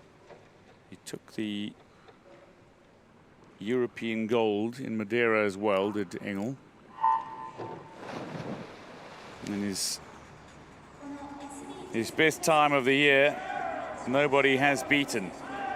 Engel's he goes for gold. Yeah, he's got a great start. He was out with the fastest reaction time, and now you see him getting right into his stroke. He's got that very quick turn. He's got the quick stroke. He gets up high, but not the highest of anyone. But what he does is he really shoots his arm forward and he drives with his legs. I mean, this breaststroke, he is out fast right now, and you know he knows that the 2nd heat is coming, and he wants to put himself right in that right in that center lane for tonight's final, given what a stacked field this 100 breaststroke is.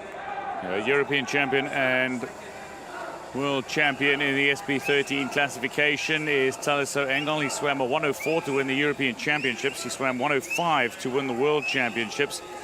At the moment, there are few who could swim those sort of times. Taliso Engel is going to be well ahead of the defending champion, Musabekov of Uzbekistan. RBC's Nikiforov looks like he's going to come 3rd, and a world record time here for Taliso Engel. A 103.58, the previous world record. He's come in 103.52. He went out quickly. Incredible power kick. But this has taken down Oleksiy Fedina's world record from Montreal over 8 years ago. How about that? Taliso Engel, thoroughly impressive from the German. European champion, world champion, now world record holder.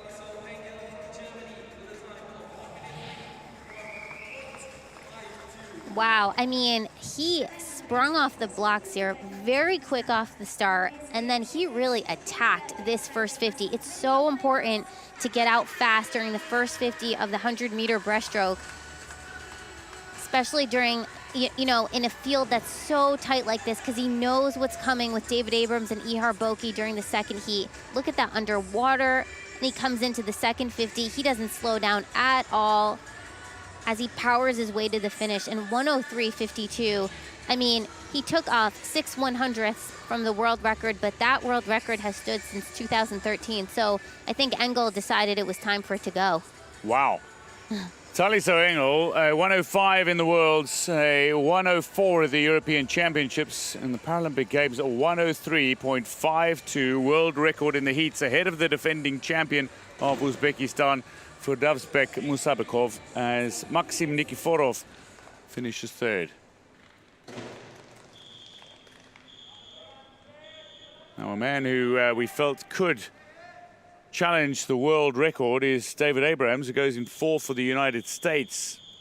Abrams is going to be among the favorites for this title, and not Ihar Boki. There's a man who has 5 gold medals in 5 events at Tokyo 2020. But this is where Boki has showed his weakness. Outside of this event, Boki is unbeaten in 9 years. Yeah, but David Abrams, I mean, we saw the breaststroke leg during the 200-meter IM where he made up a lot of ground. And right now, David Abrams, he has taken the lead over from Ihar Boki, who's falling back. And look at this turnover. Look at this pull from David Abrams. He's got a wider stroke, and he's going quite quickly. You have to wonder, does he know that the world record was already broken? I assume so from the first heat, and he's out a little bit slower than Engel was. But now Abrahams, he's got to bring it home against swimmers who are closing quite quickly on him. So Boki, he'll be somebody who has plenty of power in the tank. He's got a great energy about him. David Abrams here is just off world record pace set by the young German Taliso Engel. But Abrams is going to come to victory ahead of Chumagali of Kazakhstan. And Boki is going to touch third. Boki might very well be out of the medals if he puts in that kind of performance come the final time. But he does have plenty of stamina. It's about gaining the speed in the water. Gerasimos Lignos of Greece touches now in 1:13.34. But no doubt about the victor there. A 20-year-old from Harvard University in the United States. Good with numbers. Maths major. And here they are coming in. David Abrams actually matched Engel in his reaction time, so quick off the blocks. Ihar Boki, of course, with the phenomenal underwater, but then David Abrams, he comes into his stroke, and this is where he's just so powerful. Every single stroke, he didn't quite have the speed going out of Engel, and I think that hurt him in the second half because Abrams did close well. And here he is. You can see how far he is from the other swimmers, even though they were closing quickly on him. And Abrams, he had a good swim. He actually took off 3/100ths of a second from his sea time. So certainly not slow by any means. And it's going to be a very good matchup tonight between him and Engel from that first heat. That is a battle deluxe to come. Going out in 30 seconds, a 1:04.04 for David Abrams, who swam a really quick time overall. I mean, that would only just have been just outside. He would have set a Paralympic record and just outside the world record himself had it not been broken by Engel. Advancing to the final in world record time, a 1:03.52 for Engel ahead of Abrams. Chumagali of Kazakhstan, third quickest overall. Boki is five-time gold medalist in 5 events here, but this is weakest event. Musabakov, the defending champion, qualifies for the final too.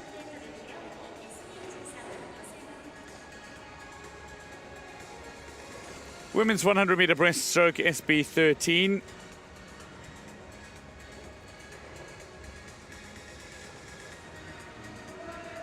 Two heats to come in this event.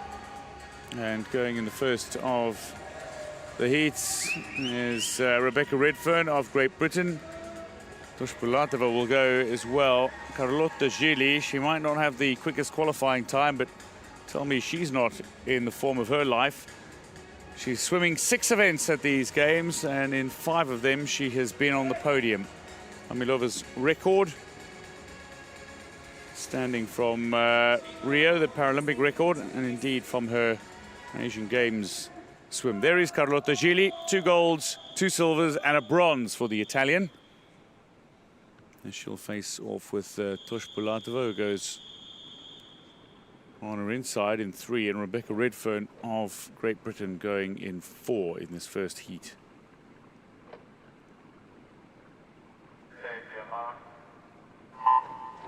So Redfern, the world champion, the silver medalist from Rio. Surprisingly not at the European Championships though this year was Rebecca Redfern, a 21-year-old coming out of Worcester. Roisin Nerian of Ireland going out on the 7th lane. Just trying to make up a little pace now. Toshpulatova slightly off it, but Latritskaya of RPC is showing some strength coming into the 50. Redfern, though, there's no one that can touch her that first 50, and you see she got out very quickly. Carlotta Gili actually had a quick start, which is not a surprise for her, but she's already faded well into the back here. And Redfern, she's out quick, and then right now it does look like no one can really touch her. You know, the question for her is, can she hang on for this last 25 meters? She was a silver medalist in this event in Rio and the world champion, so you know this is her event, and you know that she's going to want to bring it home as strong as she can. So she's bringing it home literally quite as strong as she can. Rebecca Redfern coming into the wall in fairly comfortable victory time, well outside world or Paralympic record here, a 1:15.46, but she touches comfortably in first. 2 to 5 though is a lot closer, as Roshi Nirian has a great swim here. She touches second ahead of Latritskaya. Started to pick up a little bit of pace towards the end of the 50. Had a good turn, did the young Irish swimmer, but finishing second behind Redfern in this heat. As Toshbulatova touched fourth and outside, with Latritskaya touching third quickest.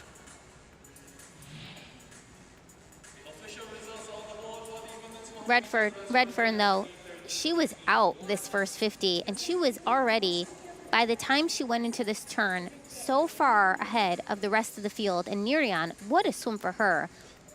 But then Redfern, I mean, she took it. She was just so dominant during the first 50 that by the time she got to the second 50, it was like there was so much clean water beside her, and the other swimmers, they weren't really in the field at all. I mean, she was over 5 seconds ahead of the person that finished second here, and that's just a reflection of what a strong swimmer Redfern is.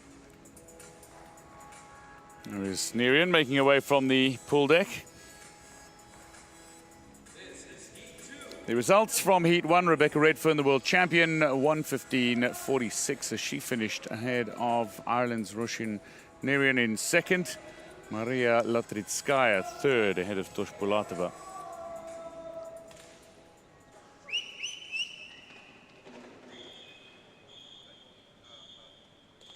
To the second heat we go.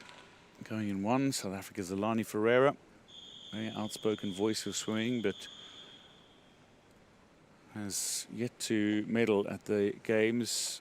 The focus will be on Colleen Young and Elena Kravtsov of Germany, going in 4 and 5, maybe Zuzilava. And Zuzilava is certainly one to watch. So too Sujuchi, who's made a couple of finals, swimming in front of her home fans on the back of the expectation on the Japanese swimmers. Mir Sukhirova has got off to a really good start, but straight into her stroke. Colleen Young looks to be the swimmer to catch, but do not for a moment think that Elena Kravtsov is anything short of the fastest in the world this year. She is dangerous. Yeah, I mean, she was a silver medalist in London 2012, and she was the world champion in London in 2019, but she got 5th in Rio, and she was disappointed with that finish. So you know that she's definitely looking to make up a lot of ground here. Colleen Young, though, I mean, what a swim she had in the 200 IM already here in Tokyo. She got a silver medal, and she was bronze in Rio. So right now you see the two of them really coming head-to-head, Krause versus Young. And they are both looking very good right now. This heat does appear to be faster than the first heat, although Redfern, of course, what a swimmer she is. But right now, Krause with the slight lead. Yeah, this is going to be Krause, fastest in the world this year. The overall series winner in the international circuit here is the German, who will touch ahead of Colleen Young. With third place going the way of Zuzilava of Belarus. It's not the best of swimmers from Tsujuchi. But she touches in a 1:23.49, is eventually coming home. Marta Reuter is last to touch, but a 1:28.89. 1:15.31 from Kravtsov as the top two inside 1:17. And this is a race where medals are not confirmed, but you get a sense of where the medals are going to be going from the heats.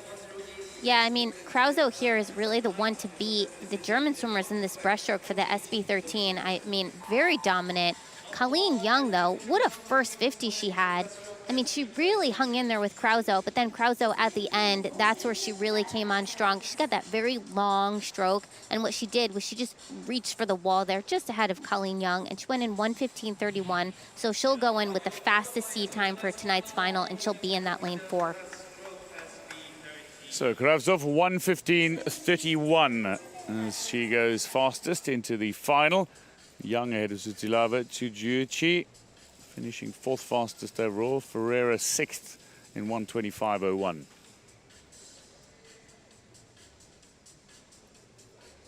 So advancing to the final, Kravtsov is fastest to qualify ahead of Redfern, the silver medalist from Rio. And a little further down though, Colleen Young, Zutilava, Nerian. Watch out for the young Irish swimmer, qualified 5th fastest.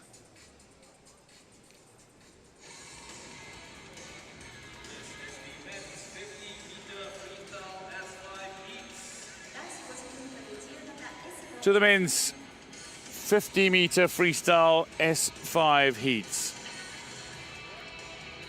First start list. We'll see Chung Tao make another run at a gold medal. Not in the heats, but indeed in the event for which he hopes to qualify for the heats, and I suspect is a mere formality.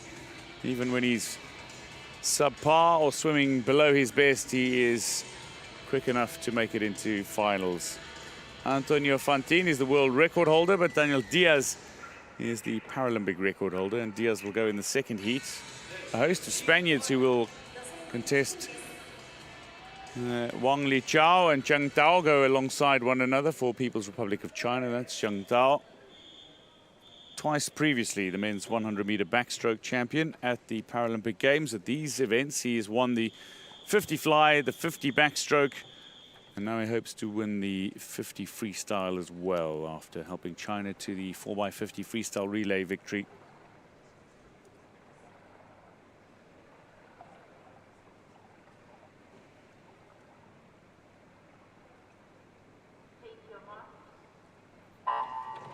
Malaysia's Zulkifli is also looking for a good swim here. He's the World Championship bronze medalist from London when he went 33.2. But Zheng Tao, not the quickest reaction time off the blocks, but when you put him in the water, he is well in front. Just behind world record pace currently, but it is another quality swim from Zheng Tao. Wang Liqiao is looking for second place, while Zulkifli is challenging Kubasov and Daliev for that third spot. Zheng Tao is going to touch in Paralympic record time ahead of Wang Liqiao, and it is Zulkifli who's made up a great deal of time brilliantly in the water to touch third quickest. Out of his best, but a 33.46. That's still a relatively quick time for the Malaysian. But Zheng Tao tops a China 1-2 ahead of Wang Liqiao, a 31.81 for the Chinese swimmer.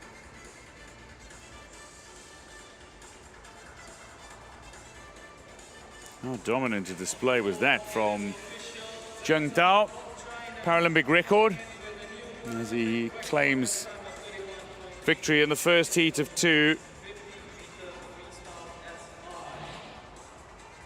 And Zheng Tao and Wang Liqiao, I mean, they're just so far ahead after the start. They use their legs to really propel themselves forward, and Zheng Tao with that really dominant fly kick that he uses throughout the whole way in this 50 freestyle.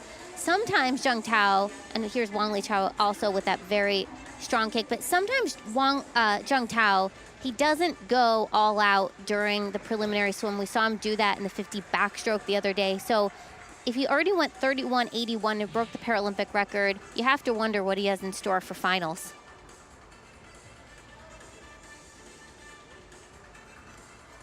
What a swim. Paralympic record for Zheng Tao. He was certainly not going his quickest. He is ahead of Wang Liqiao, while the man they call Sipul in Malaysia, Mohamed Zulkifli, touches third quickest, the bronze medalist from the World Championships. Daliev, a good 4th spot.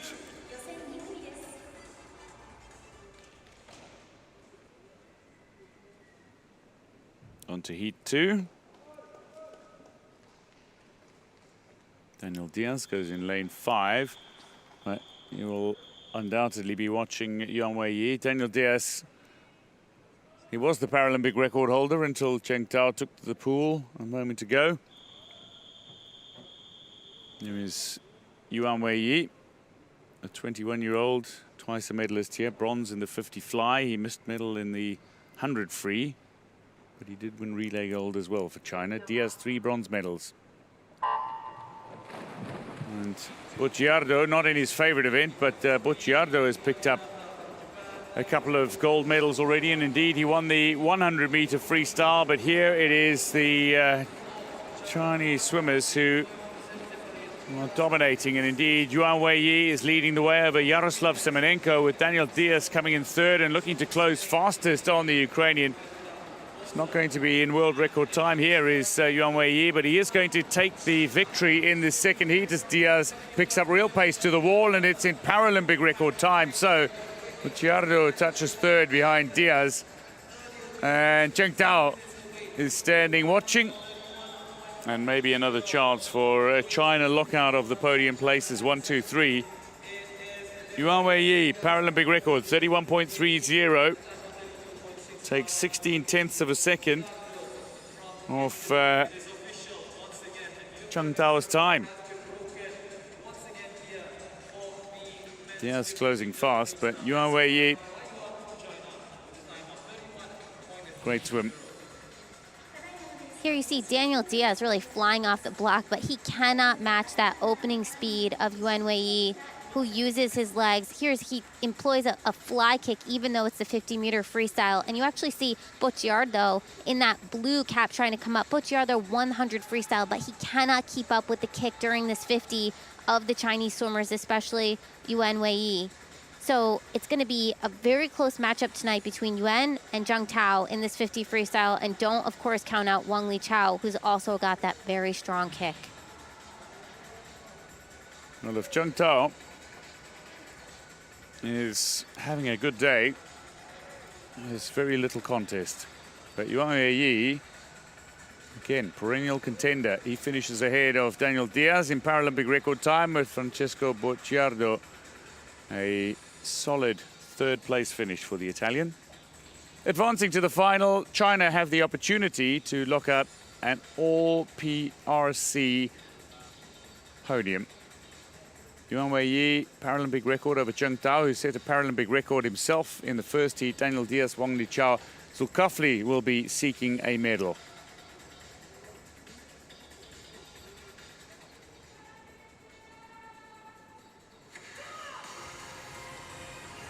On to the women's 50-meter freestyle S8 heats.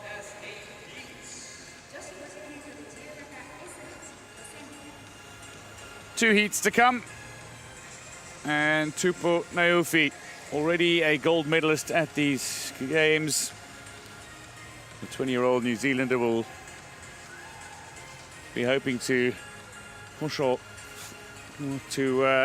on from her gold medal in the 100 backstroke. This is not her strongest event. Shulova of RPC will be the swimmer to watch. There she is. Just 16 years old. And somebody who is the reigning European champion. Mallory Wegerman, a couple of gold medals already for Wegerman at these games. But the fastest in the world this year is Shulova, and this time not in Tokyo. Mallory Wegerman, 2 golds at these games. But Shulova, the reigning European champion, the fastest woman in the world this year.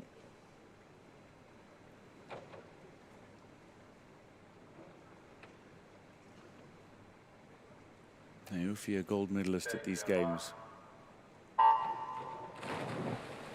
Denisenko going in 5 is also a very strong swimmer, the 27-year-old who brings a great deal of experience and was the silver medalist behind Naoufi in the backstroke. So 50 meters is the length of this race, and leading from start to finish is going to be Shulova.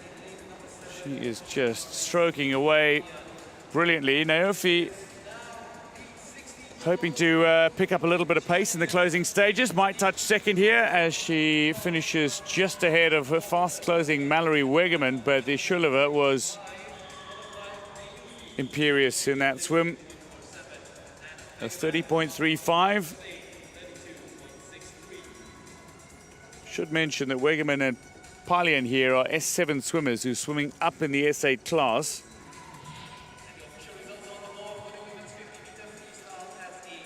And here you have Wegeman go in. Wegeman, she struggles off of the start. She doesn't have the lower legs to match some of these other swimmers. And Ishilova, I mean, she's only swimming with that one arm, but she uses it so effectively. She keeps the pace up throughout this entire 50 freestyle, and that is key. She does have the strength of her legs behind her, though, and that helps her in the 50, which is just one length. So it's important that you have that very strong kick. Plenty leg power from Ishilova. She gets herself to the wall, 30.35 seconds ahead of Tupu Naofi.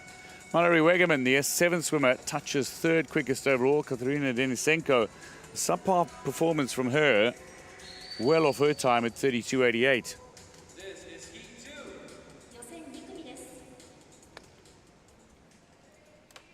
To the second heat of 2 in the women's 50-meter freestyle. And going in lane 1, Eibar of Dominican Republic, who's made some history as the first female swimmer to represent Dominican Republic at the Paralympic Games. Looking around the pool, Xenia Francesca Palazzo, second fastest in the world this year, while Cecilia Araujo holds on to third place overall. There's Mackenzie Cohen, an S7 swimmer, going in this S8 class. Araujo got off to a wonderful start here, did the Brazilian, third fastest in the world this year, but into her stroke in the center lane. Araujo, who focuses very much on this race, is leading the way. This is her race. The 22-year-old Brazilian, but she's been caught here in the closing stages, trying to match her. Palazzo coming back. Palazzo's having a great Tokyo 2020. Going strong in 2 is Mackenzie Cohen for the wall. She might not touch third. Morgan Bird is it. It is going to be Cohen ahead of Bird. How about that from Mackenzie Cohen? She touches 33.12. So a little way outside her Paralympic record, but that was a strong swim from Araujo, who looked to take a very early lead and then maintained that advantage over Palazzo to the wall.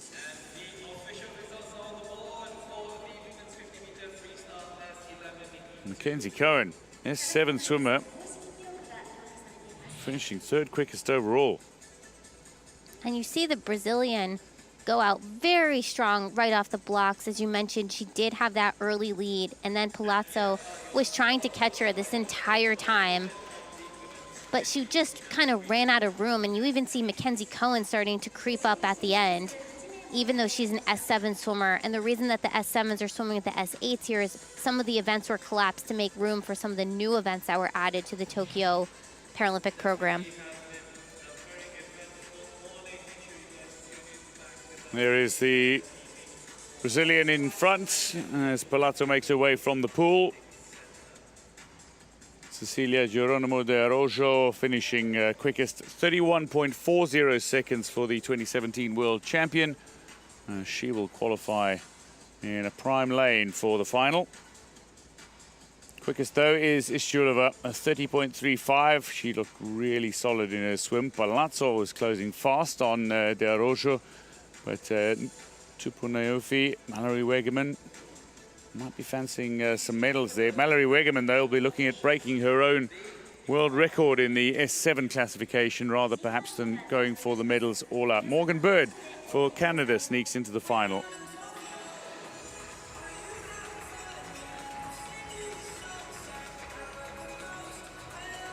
Well, that is the end of the actual prelims. The heats have come and gone, and we've already seen an entertaining session that has had a few records, Paralympic records, and indeed world records as well.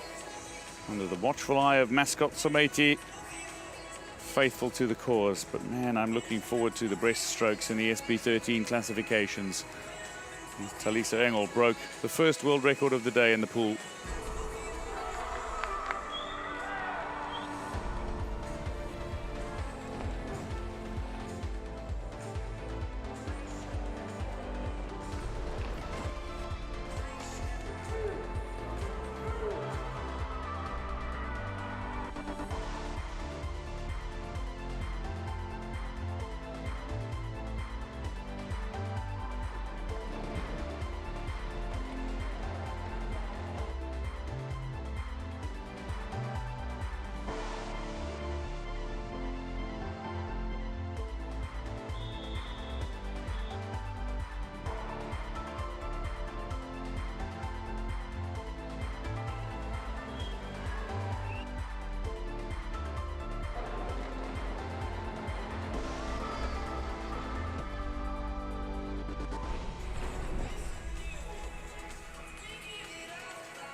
Thoroughly entertaining morning session. The prelims done and dusted on day 8 of the swimming competition. 100 medals have been dished out already at the pool at Tokyo 2020 Paralympic Games. There are 15 to come in the final session. I'm looking forward to Dorsman, Youngbo-tsun, Keiichi Komura going up against one another, but no doubt you have a few you'd be looking out for. Yeah, I mean, that is going to be an exciting race, but watch out for the men's S10 400-meter freestyle tonight. I think Bas Takin proved this morning that he is not to be messed with in the 4 free, but Kripak will definitely have something to say about that, because when Kripak doesn't get his hand on the wall first, he is not a happy guy. Becoming a legend is Kripak. We do have some legends in the pool, including Daniel Diaz, Jessica Long, and indeed Sophie Pascoe. Make sure you do not miss the final session on day 8 of the swimming competition. But that concludes our session from the Tokyo Aquatic Center.